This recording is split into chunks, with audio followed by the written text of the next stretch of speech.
Olá a todos, sejam bem-vindos ao canal Medicina Descomplicada. Meu nome é Marcos Falcão. Vídeo de hoje, mais uma vez no formato de uma aulinha, tá certo? Brevemente já de volta com os vídeos no cenário normal. Tema de trombose. O que é, quais são as causas, quais são os fatores de risco que a gente chama, não é verdade? E uma correlação que a gente tem que falar, sim senhor, com um certo agente aí que está, né, agindo, circulando no mundo inteiro. É impossível alguém que viva em sociedade nesse planeta não ter tido a doença, tá? Então, se você teve a doença, você teve contato com esse troço, até 15 meses esse troço pode ficar no seu organismo, a proteína S, e quem tomou a picadinha também, basicamente, todas as vacinas têm como princípio você ficar produzindo a tal da proteína S. A correlação disso com a trombose. Vamos lá? Vamos embora. Um pouquinhozinho só de cientifiquez, mas eu prometo que vocês vão entender, tá? Tá, em outro idioma eu vou traduzir. Vamos lá. Esse carinha daqui, chamado de Virchow, cientista, tá certo? Ele descreveu uma tríade, tá? Isso é antiquíssimo, cara. É do século XX, isso daí, tá? Que para você ter uma trombose, você precisa ter uma hipercoagulabilidade, uma lesão no endotélio. E o que é o endotélio, Falcão? Basicamente é uma lesão nas camadas mais profundas do vaso, mais internas de um vaso sanguíneo.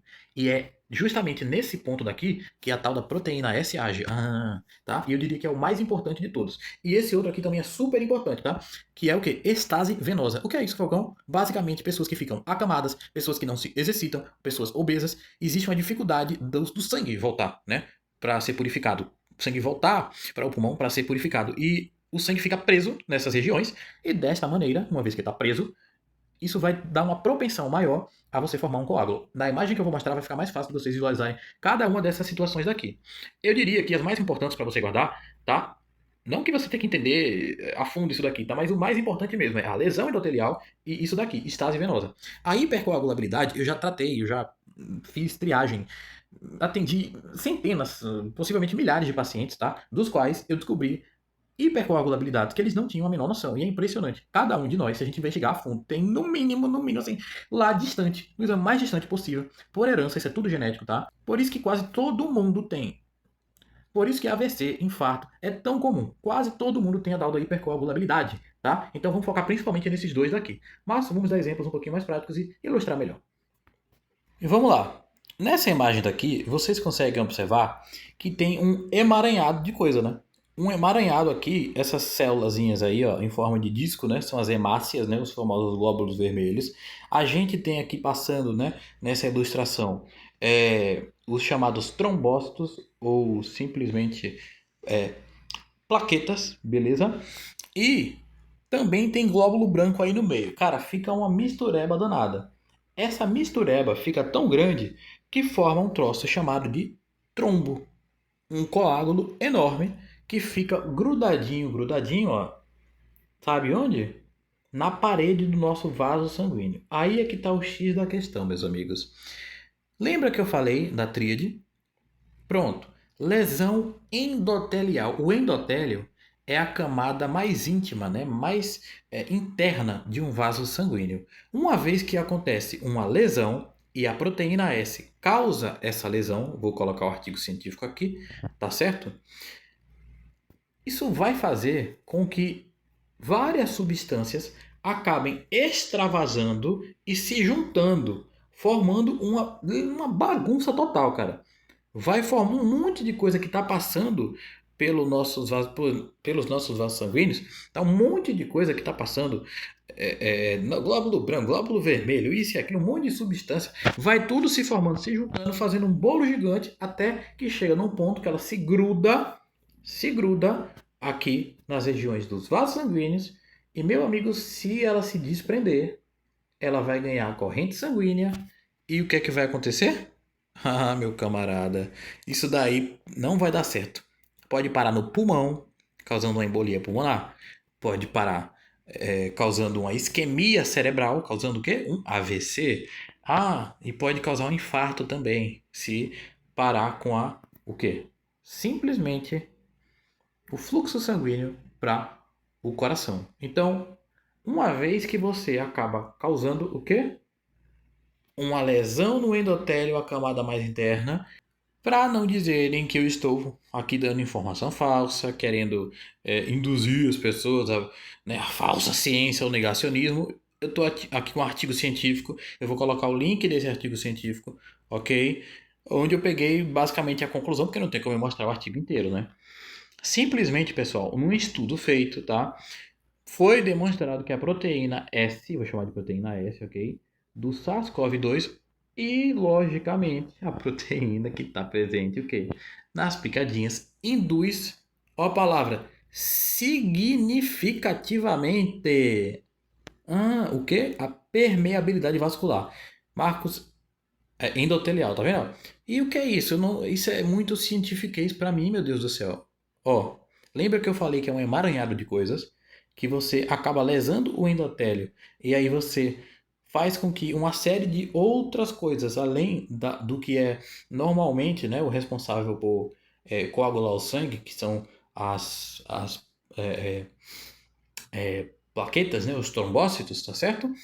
Simplesmente quando você lesa o endotélio, isso aumenta, melhor dizendo, a permeabilidade vascular. Ou seja, os vasos sanguíneos ficam mais permeáveis. Permeáveis para o quê? Para um monte de substância chegar e ficar naquele emaranhadão de coisas que eu mostrei para vocês.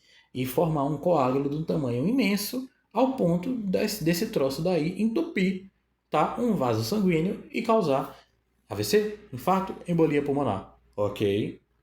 É potencializado pelo quê? Pela estase venosa, que é aquilo que eu expliquei. Basicamente, paciente que não se movimenta.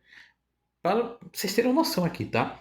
50% dos pacientes que fazem cirurgias, tá? E ficam ali, pessoal, ah, sem ter nenhum tipo de prevenção, tá? Não tomam anticoagulante de prevenção, esses caras vão desenvolver uma trombose, tá? Então é impressionante mesmo.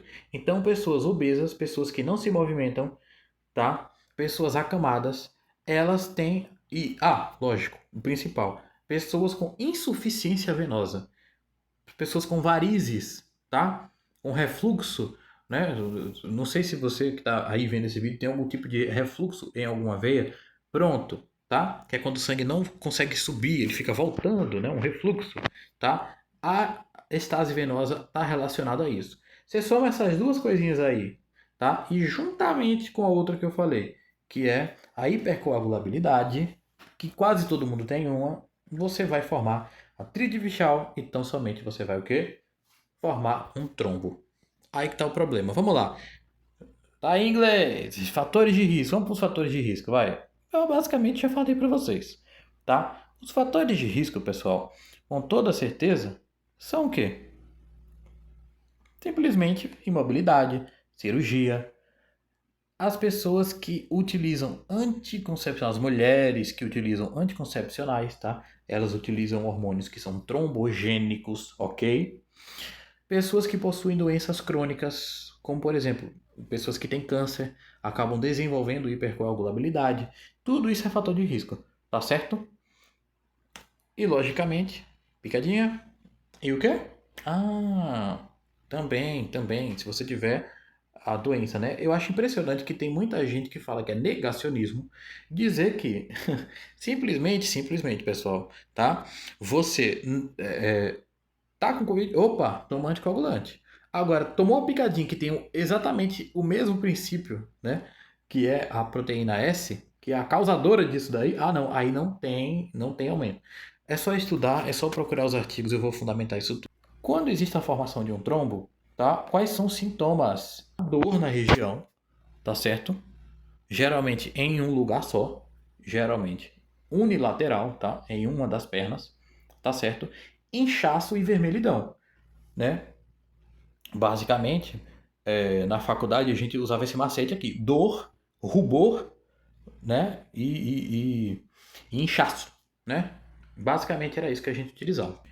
E aí, pessoal, uma vez que a gente tem tudo isso à baila, a gente pode ilustrar, colocar aqui, ó, um desenho bonitinho, né?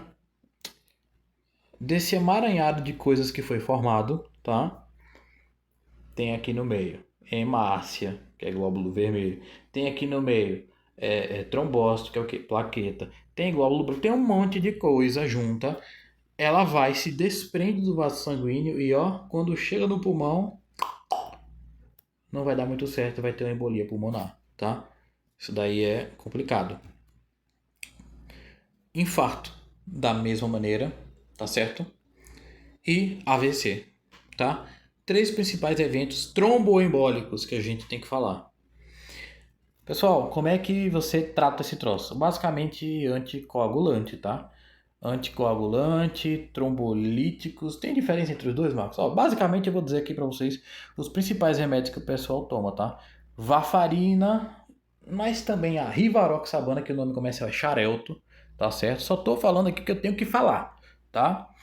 A Pixabana e por aí vai, beleza? Com relação à prevenção, pessoal, exercício. Se você se exercitar, o sangue, pessoal, ele sai do coração para o resto do corpo bombeado com uma força que, assim, esguicharia o sangue para muitos metros de distância. O coração é muito potente. Só que a gente não tem um coração embaixo. Como é que faz então para o coração voltar, né, para a região do pulmão e continuar o nosso ciclo normal? Meu amigo, você tem que movimentar. Você movimentar as pernas. Então, estase venosa, tá? Acontece pessoas sedentárias, pessoas obesas, pessoas que não se movimentam e têm insuficiência venosa. Se você não está em nenhuma dessas condições, você está impossibilitado, está acamado por algum motivo, tem que usar anticoagulante, senão você vai se dar mal. Vamos para a próxima. Aspirina preventiva, tá? Então, é uma ilustraçãozinha, geralmente 100 miligramas, tá? É a dose preventiva, ou 300 miligramas dia sim, dia não, ok? Pronto, pessoal. Esse foi o vídeo de hoje. Muito obrigado. Se você gostou, deixa um like e até a próxima. Tchau, tchau.